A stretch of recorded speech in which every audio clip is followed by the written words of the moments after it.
పెట్టి మోహన్ రంగాను టీడీపీని హత్య చేసిందని ఆరోపించారు మాజీ ఎమ్మెల్యే మల్లాది విష్ణు. రంగా హత్య కేసులో ప్రథమ ముద్దాయి ఆ పార్టీనే అంటూ కీలక వ్యాఖ్యలు చేశారు.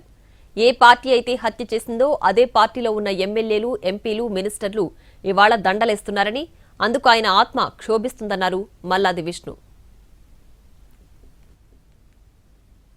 ఎంపీలందరూ కూడా మోహన్ రంగారావు గారికి దండలేస్తా ఉన్నారు. ఇంతకన్నా నీచాతి నీచమైనటువంటి కార్యక్రమం ఉంటుందా అని చెప్పని అడుగుతా ఉన్నాను. మీరు ఎందుకు ఆ రోజు హోమ్ మినిస్టర్ రాజీనామా చేశాడు? ఎన్టీ రామారావు గారు విజయవాడ వచ్చాడు కదా. ఎన్టీ రామారావు గారి ప్రభుత్వం 1989లో ఎందుకు నీ రాష్ట్ర ప్రజలందరూ కూడా ఆగ్రహంతో ఆ ప్రభుత్వాన్ని సాగనంపారో మీరందరూ కూడా ఒకసారి ఆలోచన చేసుకోండి.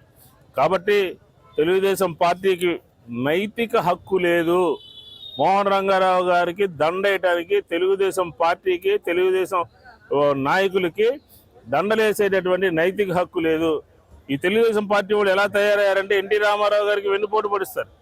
ఎన్టీ రామారావు గారిని అది పదవీచ్యుతుడిని చేస్తారు. ఎన్టీ రామారావు గారికి దండలేస్తారు. వంగవీటి మోహన్ రంగారావుని మీ ప్రభుత్వంలోనే హత్య చేయిస్తారు. మీ పోలీసులే సహకారం ఇస్తారు.